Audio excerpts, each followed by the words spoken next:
When the peddler people leave the streets, and thirsty neighbours meet, as market days are wearing late, and folk begin to take the road home, while we sit boozing strong ale, and getting drunk and very happy, we don't think of the long Scots miles, the marshes, waters, steps and stiles that lie between us and our hame, where sits our sulky, sullen dame, gathering her brows like a gathering storm, nursing her wrath to keep it warm.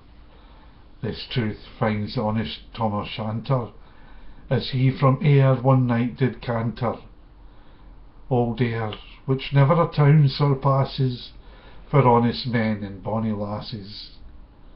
O Tam, had ye been so wise as to have taken your own wife Kate's advice, she told you well you were a waster, a rambling, blustering, drunken boaster, that from November till October each market day you were not sober. During each milling period with the miller you sat as long as you had money. For every horse he put a shoe on, the blacksmith and you got roaring drunk on. That at the Lord's house, even on a Sunday, you drank with Kurt and Jean till Monday. She prophesied that later, sooner, you would be found deep drowned in Doon, or caught by warlocks in the murk, by Alloway's old haunted church. Ah, gentle ladies, it makes me cry to think how many counsels sweet, how much long and wise advice the husband from the wife despises. But to our tale. One market night, Tam was seated just right next to the fireplace, blazing finely, with creamy ales that drank divinely, and at his elbow, cobbler Johnny, his ancient, trusted, thirsty crony. Tom loved him like a very brother that had been drunk for weeks together. The night drove on with songs and clatter, and every ale was tasting better. The landlady and Tam grew gracious, with secret favour sweet and precious. The cobbler told his queerest stories. The landlord's laugh was ready chorus. Outside, the storm might roar and rustle. Tam did not mind the storm or whistle. Care, mad to see a man so happy, even drowned himself in ale, as bees fly home with loads of treasure. The minutes winged their way with pleasure. Kings may be blessed, but Tam was glorious, o'er all the ills of life victorious. But pleasures are like poppies spread, he sees the fair flower, its bloom is shed, or like the snowfall on the river, a moment white, then melts forever, or like the aurora borealis rays that move before you can point to their place, or like the rainbow's lovely form, vanishing amid the storm. No man can tether time nor tide. The hour approaches, Tam must ride, that hour of night's black arch, the keystone, that dreary hour he mounts his beast in, and such a night he takes the road in, as never a poor sinner had been out. The winds blew as if had blown its last, the rattling showers rose on the blast. The speedy gleams the darkness swallowed, long, deep and loud the thunder bellowed. That night, a child may understand, the devil had business on his hand. Well mounted on his grey mare Meg, a better never lifted leg, Tom raced on through mud and mire, despising wind and rain and fire, whilst holding fast his good blue bonnet, whilst crooning o'er some old Scots sonnet, whilst glowering round with prudent care, lest ghosties catch him unaware. Alloway's church was drawing near, where ghosts and owls nightly cry, but this time he was across the ford, where in the snow the peddler got smothered, and past the birch trees and the huge stone, where drunken Charlie broke his neck bone, and through the thorns and past the monument, where hunters found a murdered child, and near the thorn above the well, where Mungo's mother hung hersel. Before him the river Doon pours through all his floods, the doubling storm throughout the woods. The lightnings flash from pole to pole, nearer and more nearer the thunder rolls, when glimmering through the groaning trees, Alloway's church seemed in a blaze. Through every gap light beams were glancing, and loud resounded mirth and dancing. Inspiring bold John Barleycorn, what dangers you can make us scorn. With ale we fear no evil, with whiskey we'll face the devil. The elves so swam in Tam's head. Fair play, he didn't care a farthing for devils, but Maggie stood right sore astonished, till by the heel and hand admonished, she ventured forward on the light, and vow Tom saw an incredible sight. Warlocks and witches in a dance, no coalition brand new from France, but hornpipes, jigs, strathspeys and reels put life and metal in their heels.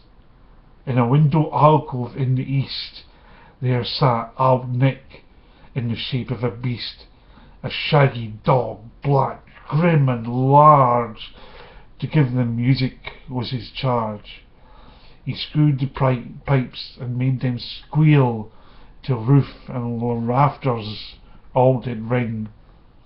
Coffins stood around like open presses, that showed the dead in their last addresses, and by some devilish magic sleight, each in its cold hand held a light, by which heroic Tom was able to note upon the holy table a murderer's bones and gibbet irons, 2 span long small unchristened berries, a thief just cut from his hanging rope, with his last gasp his mouth did gape, 5 tomahawks with blood red rusted, and 5 scimitars with murder crusted, a garter with which a baby had been strangled, a knife a father's throat had mangled, whom his own son of life bereft, the grey hairs get stuck to the shaft. Be more horrible and awful, which even to name would be unlawful. 3 lawyers' tongues turned inside out, sewn with lies like a beggar's cloth. 3 priests' hearts rotten, black as muck, lay stinking vile in every nook. As Thomas glowered, amazed and curious, the mirth and fun grew fast and furious. The piper loud and louder blew, the dancers quick and quicker flew. They reeled, they set, they crossed, they linked, till every witch sweated and smelled, and cast her ragged clothes to the floor, and danced deftly in all her underskirts. Now Tam, had these been young girls, all plump and strapping in their teens, their underskirts instead of greasy flannel being snow-white 1700 linen, the trousers of mine, my only good pair, that were once plush of good blue hair, I would have given them off my buttocks for one blink of these pretty girls. But withered old hags, droll, ugly enough to suckle a foal, leaping and flinging on a stick, it's a wonder it didn't turn your stomach. But Tam knew what was well enough. There was one winsome jolly wench that night enlisted in the corps, long after known on Carrick shore. For many a beast to dead she shot, and perished many a bonny boat, and shook both much corn and barley, and kept the countryside in fear. Her short underskirt of paisley cloth, that while a young lass she had worn, in longitude though very limited, it was her best, and she was proud.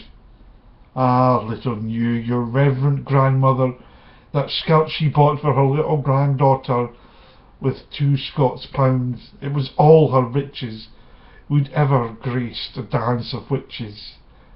But here my tale must stoop and bow. Such words are far beyond her power. To sing how Nanny leaped and kicked, a supple youth she was and strong, and how Tom stood like one bewitched, and thought his very eyes enriched. Even Satan glowed and fidgeted full of lust, and jerked and blew with might and main, till first one caper, then another. Tom lost all reason altogether, and roared out, "Well done, short skirt!" And in an instant all was dark, and scarcely had he Maggie rallied, when out the hellish legion sallied, as bees buzzed out with angry wrath, when plundering herds assailed their hive, as a wild hare's mortal foes, when pop, she starts running before their nose, as eager runs the market crowd, when catch thief resounds aloud. So Maggie runs, the witches follow, with many an unearthly scream and holler. Ah, Tom, you'll get what's coming.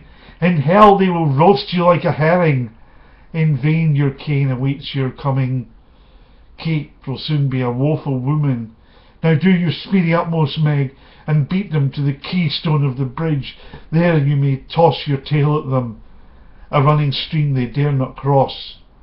But before the keystone she could make, she had to shake her tail at the fiend, for Nanny, far beyond the rest, hard upon noble Maggie pressed, and flew at Tam with furious aim.